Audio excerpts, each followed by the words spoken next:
Hi all. Did a video a little while ago about how to deal with the fan control unit on a Honda TRX. Realised I never really gave you the actual answer to show you sort of how it now works. Essentially what I did is I got a manual thermostatic control, about £6 off eBay, and I fitted that.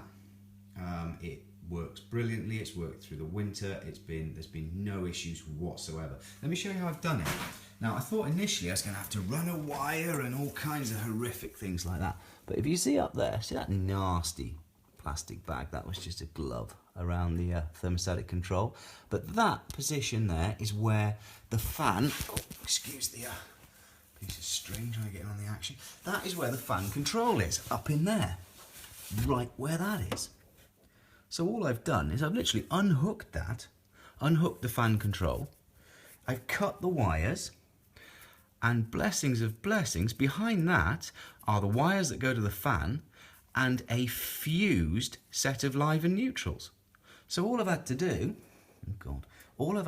is find the live and neutral, join the neutral for the fan to the neutral coming in, and then I've got the live and run it to the normally open open side of this, and literally just wired it through that. Little rubber glove is actually my cheap-ass way of siliconing this, you know, so that it doesn't get full of water. The glove is torn off, as you can probably tell, but it's made no difference. I mean, it's only 12 volts, and you can adjust the temperature as you want. So if you want it to fan to run more often, and it works beautifully. Now, where I've actually put the sensor pocket is really so simple. What I've done, I've got that little sensor, and you don't even need to connect it with anything. I have just, you see the oil cooler there? What I've done is I've just poked it. Oh, my old and arthritic back. I have just poked it, you see that there? Poked it through the edge of the coils. So basically what you've got here is you've got the edge of the stack, that's where they're all connected together. Can I get a better position on that? Edge of the stack where they're all connected together like that. And then there's a gap before the fins start. And all I've done on the hot side is I've just pushed the sensor through. It fits tight, and it works beautifully. Without question, you know, if you leave the ignition on, it'll even overrun as you might want it to. So, you know, with the ignition on but the engine off, if the engine's still hot, it'll overrun. There's no downside to this whatsoever as far as I can tell. The light doesn't do anything anymore, but who cares? You can hear the fan come on. It comes on, it goes off, it sets itself out, and you can control the temperature however you want.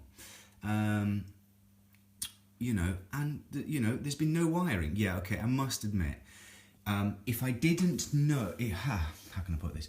You guys, it's going to be easier for you because you can reach under here and you can just grab hold of that wiring block, cut it, find the wires that you need, and just fit your switch. I, on the other hand, had to take all these gubbins off to discover that, in fact, there were the wires there that I needed. Had I known, I would have been working up and under here just to grab the wires from underneath, because they just go on a little block here. You know, you see, look, there's the ECU there, and the fan control goes beside it. And all I've done is I just slipped it off, taken the wires off. Admittedly, I took all this gubbins off, which took ages. Slipped it off, take the wires off, connect the two neutrals together, find the live to the fan, find the live coming in, which will be fused, because obviously it's coming through the main bike loom. And you know that it's rated for the right size because it drives the fan. It used to drive the fan. And then all you do is you just hook your little switch in place and then poke your little sensor wire, which is, you know, this is an oil-filled or a refrigerant-filled sensor. They're like £6-7 off eBay. I showed you on the other film what they were. And you're done. And you haven't spent your £250 on a fan control. Well, there we are, guys. I thought I'd just follow up on that one so you see. It couldn't be simpler. It couldn't be easier. Cheers for now.